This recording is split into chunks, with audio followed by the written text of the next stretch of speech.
தூத்துக்குடி மாவட்டம் கோவில்பட்டியைச் சேர்ந்த ஒரு தம்பதியினர் திருக்குறள் தமிழ்த்தாய் வாழ்த்துடன் மஞ்சப்பை கருப்பட்டி என தங்கள் மகனின் திருமண அழைப்பிதழை வழங்கி வருவது அனைவரது கவனத்தையும் ஈர்த்து வருகிறது. அது பற்றிய சுவாரஸ்ய தகவல்களை இந்த தொகுப்பில் பார்க்கலாம். இந்த தொகுப்புடன் 10 மணி செய்திகள் நிறைவு பெறுகிறது. மேலும் பல்வேறு அண்மை செய்திகளுக்கு தொடர்ந்து இணைந்திருங்கள். நியூஸ் 18 தமிழ்நாடு. கோவில்பட்டி இலுப்பையூரணி தாமஸ் நகரைச் சேர்ந்தவர் பல் மருத்துவர் தாயப்பா கார்த்திகேயன். இவரது மனைவி கோப்பெருந்தேவி என்கின்ற ஜெயந்தி தனியார் கல்லூரியில் தமிழ்துறை பேராசிரியையாக பணியாற்றியவர். இந்த தம்பதிக்கு ராஜவேல், மணிவேல் என்று 2 மகன்கள். இதில் மூத்த மகன் ராஜவேலுவுக்கு வரும் 25ஆம் தேதி திருமணம் நடைபெறவுள்ளது.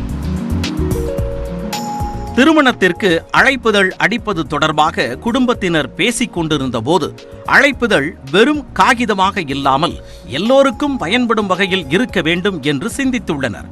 அப்பொழுது திருக்குறளையே அழைப்புதழாக தரலாம் என்ற எண்ணம் தோன்ற பல புதுமையான எண்ணங்களும் அதில் சேர கவனம் ஈர்க்கும் திருமண அழைப்புதழ் உருவானது.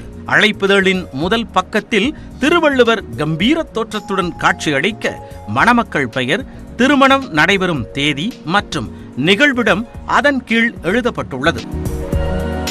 இல்லந்தோறும் நூலகம் அப்படிங்கிற மாதிரி கொண்டு வருவோம் இந்த அழைப்புதலை கொடுக்கும்போது அப்படிங்கிற மாதிரி நினச்சி தான் இந்த புத்தகத்தை உருவாக்கி இனி அதில் நோக்க உரையில் நாங்கள் அந்த புத்தகத்தில் கொடுத்துருக்குறோம். இனி வரும் காலங்களில் மற்றவர்கள் அவர்களுடைய தகுதிக்கு தகுந்த மாதிரி தமிழ் இலக்கிய புத்தகங்களை வாங்கி தாம்பூலங்களாக விநியோகித்தால் அது மற்ற உறவுகளுக்கு, அது உறவுகள் இல்லங்களில் புத்தகங்கள் பெருகி அதுவே நூலகமாக அமையறதுக்கு வாய்ப்பாக இருக்கும். திருக்குறளுக்கு பல விளக்க உரைகள் இருந்தாலும் தன் மகனின் திருமணத்தை முன்னிட்டு தரும் அழைப்புதழில் தாய் கோப்பெருந்தேவி எழுதிய உரை அச்சிடப்பட்டுள்ளது.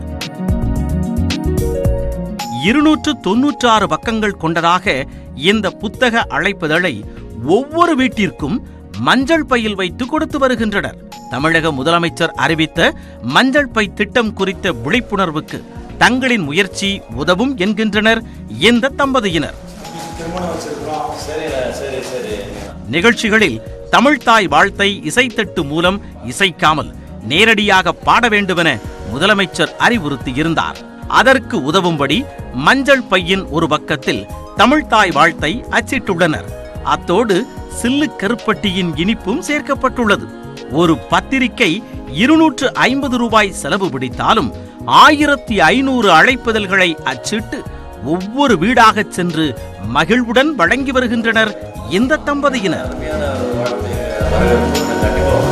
நாங்கள் ஒவ்வொரு வீட்லேயும் இந்த பத்திரிகை அழைப்புதலை கொடுக்கும்போது அந்த புத்தகத்தை மேலே இருக்கிற அந்த கவரை நாங்கள் பிரிச்சுட்டு உள்ள அந்த அட்டையை காமிச்சு இப்போ இதுதான் அழைப்புதல், இதை இப்படி இந்த மாதிரி உருவாக்கியிருக்கோம் அப்படின்னு சொல்லும்போது அவங்க இது வித்தியாசமான முயற்சி, இதுவரைக்கும் யாரும் பண்ணதில்லை, நாங்கள் இது கேள்விப்பட்டதே இல்லையே அப்படின்னு சொல்லும்போது எங்களுக்கு இன்னும் உத்வேகம் தான் வந்துட்டுருக்கு. இப்போவே நான் ஒரு முடிவுக்கு வந்திருக்கிறேன்.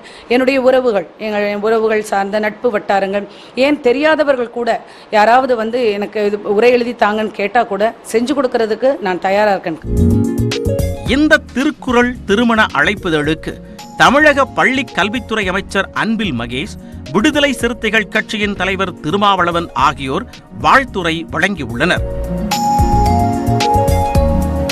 தமிழ்நாடு பாடநூல் மற்றும் கல்வியியல் பணிகள் கழகத்தின் தலைவர் திண்டுக்கல் லியோனி அணிந்துரை எழுதியுள்ளார்.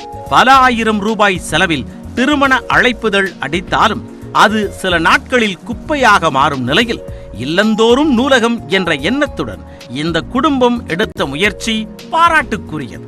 நியூஸ் 18 தமிழ்நாடு தொலைக்காட்சி செய்திகளுக்காக கோவில்பட்டியில் இருந்து மகேஸ்வரன். முதல்வருடைய திட்டங்களை கொஞ்சம் நம்மளும் செயல்முறைப்படுத்தலாம் என்ன அப்படிங்கிற ஒரு நோக்கத்தோட வெளிப்பாடு